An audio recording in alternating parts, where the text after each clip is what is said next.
अब मैं आप लोग को बताता हूँ सामाजिक विभाजन क्या होता है। देखिए भैया, सामाजिक विभाजन सामाजिक विभेद के ही तरह होता है, लेकिन उसमें कुछ आप लोग को अंतर दिखा देगा। क्या अंतर दिखा देगा? तो देखिए, ये जो होता है वो धन को लेकर होता है, रंग को लेकर होता है और क्षेत्र को लेकर होता है। जिसके पास धन हो जाता है ना भैया, तो समाज में वो आदमी एक अपना अलग पहचान बना लेता है। अर्थात वो दूसरे को, जो आप सेम जात के हैं उससे कोई फर्क नहीं पड़ता है, सेम धर्म के हैं उससे कोई फर्क नहीं पड़ता है, लेकिन आपके पास धन हो जाएगा ना, तो आप एक अलग दुनिया बना लीजिएगा, एक अलग दुनिया बना लीजिएगा। एक विभाजन होता है, यानी कि मान लीजिए समाज में गरीब अमीर होता है, तो ये गरीब अमीर क्या है, ये धन की विभाजन, धन के ही वजह से गरीब अमीर होता है समाज में अमीर और गरीब धन की वजह से ही होता है। और अमीर गरीब क्या होता है, एक सामाजिक विभाजन होता है। उसमें जाति, समान जाति आ जाते हैं, लेकिन ये क्या है, एक अलग पहचान बना लेते हैं, जो कि वो सामाजिक विभाजन हो जाते हैं। उसके बाद रंग, कुछ ये एक जन्म से रिलेटेड भी हो सकता है, लेकिन विभाजन क्या होता है, कुछ ऐसे ऐसे देखिएगा जगह होते हैं जो अलग अलग आदमियों को रखा जाता है। मान लीजिए एग्जाम्पल के तौर पर स्कूल होता है, तो जो 10th क्लास में जो स्टूडेंट है तो उसको 10th क्लास में रखते हैं, जो 9th में रहता है उसको 9th में रखते हैं, जो 5 क्लास में जो 5 क्लास में रखते हैं। तो उसमें कौन सा जाति है, कौन सा धर्म है, कौन सा, उससे मतलब नहीं रहता है, लेकिन छात्र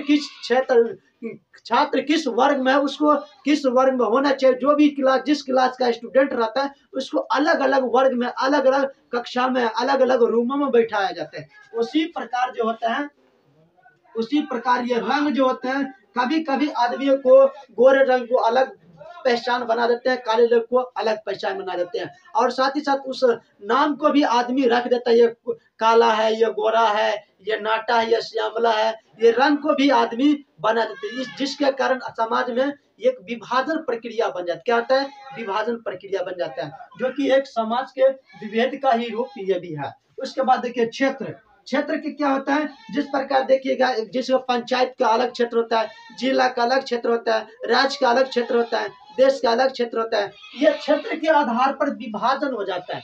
क्या होता है? यह क्षेत्र के आधार पर विभाजन हो जाता है। यह जो समाज में भी आपको देखिएगा क्षेत्र अलग अलग दिखाई देगा, वार्ड अलग है, पंचायत अलग है, समाज में भी आपको वार्ड अलग है, पंचायत अलग है। ये आपको क्षेत्र के आधार पर अलग अलग आपको दिखाई देगा। जैसे मान लीजिए कि हम लोग बेनीपुर प्रखंड में है, तो बेनीपुर प्रखंड में हम लोग का बेनीपुर प्रखंड एक क्षेत्र हो गया। उसी क्षेत्र में कुछ लोग मगरपुर से हैं, रमोली से हैं, बिलौन से हैं, सजवार से हैं। ये लोग गांव के लोग हैं, लेकिन अलग अलग समाजों में बटे हुए हैं, क्षेत्रों में बटे हुए हैं। तो इस प्रकार क्या होता है भैया, ये सब क्षेत्र के आधार पर विभाजन हो जाता है। समझ गए ना? तो ये सब सामाजिक विभाजन। उसके बाद सामाजिक विभाजन क्या होता है, कहीं कहीं पर एग्जाम्पल मिलता है। तो क्या भारत में क्या मिलता है सामाजिक विभाजन में? दलित और सवर्णों के बीच क्या होता है, दलित और सवर्णों के बीच विभाजन आपको देखने को मिलेगा। उसके बाद अमेरिका में श्वेत और अश्वेत, अमेरिका में श्वेत और अश्वेत के बीच आप लोग को विभाजन, यानी कि सामाजिक विभाजन मिलेगा। लेकिन आप लोग को कहीं कहीं पर आयरलैंड में कैथोलिक एंड प्रोटेस्टेंटों के बीच आप लोग को विविधता साथ ही साथ विभाजन दिखाई देगा, सामाजिक विभाजन दिखाई देगा। उसके बाद अब मैं बताता हूँ सामाजिक विभाजन। देखिए, सामाजिक विभाजन का मतलब केवल समाज का ही विभाजन नहीं होता है। सामाजिक विभाजन केवल समाजीय स्तर पर नहीं होता है, बल्कि ये स्तर आप लोग को हर जगह मिल सकता है। बल्कि एक छोटा सा समाजिक में नहीं, बल्कि आप लोगों को क्षेत्र मतलब जिला में भी, स्टेट में भी, कंट्री में भी आप लोग को कहीं कहीं ना आप लोग को विभाजन की समानता सामाजिक विभाजन आप लोग को मिलेगा।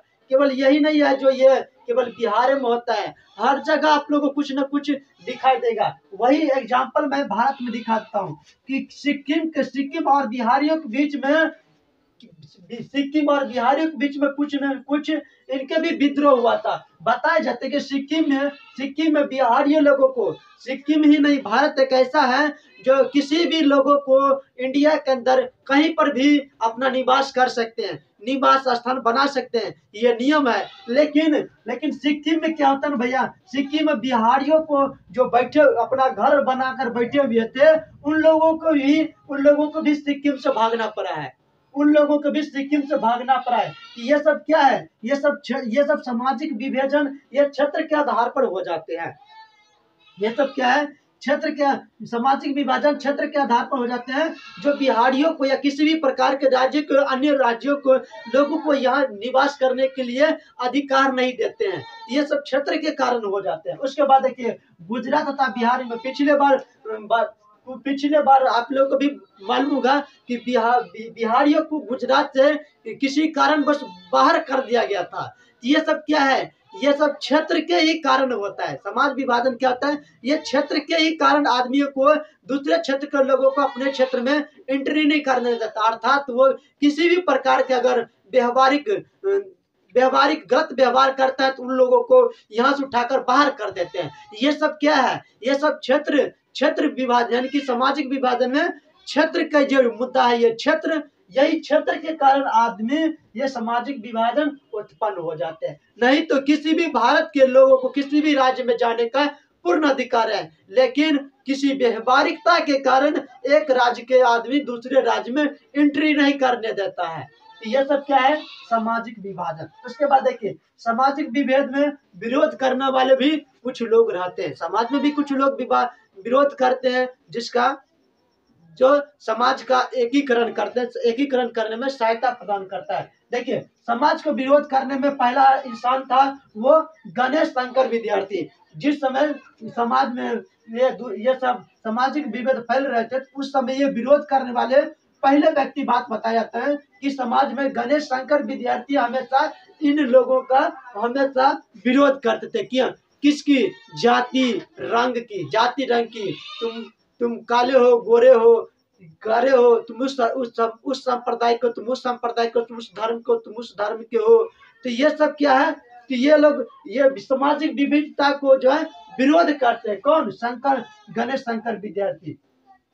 उसके बाद कुछ ऐसे आप लोग का समानता दिखा देगा आप लोग को जो आपको विश्वास ही नहीं होगा। बताया जाता है कि वाराणसी में एक ऐसी लड़की है, वाराणसी में ऐसी लड़की है जिसका नाम है नाजनीन। ये हिंदू के जो हनुमान चालीसा के जो पाठ होते हैं, उस पाठ को उर्दू में कन्वर्ट कर दिया गया है। उसको कन्वर्ट करते और हिंदू नहीं, सांप्रदायिक सौहार्दों को संतुलन बनाए रखने के लिए, शांति व्यवस्था बनाए रखने के लिए हमेशा हनुमान जी का पाठ करते हैं। और इनके साथ साथ और भी वाराणसी में और भी लड़कियां ऐसी है जो इनके जैसे सोच और विचार समानता रखते हैं। क्यों? क्योंकि देश में, समाज में किसी प्रकार की कोई ऐसी घटना न हो जाए ताकि समाज एक प्रकार के एक दूसरे को दुश्मन बन जाए और समाज हमेशा नीचा तरफ हो जाए। ये सब नहीं चाहते हैं। हमेशा समाज को शांति व्यवस्था बनाने के लिए हमेशा, चाहे हिंदू है चाहे मुसलमान, वो हिंदू धर्म, वो नाजनीन जो है,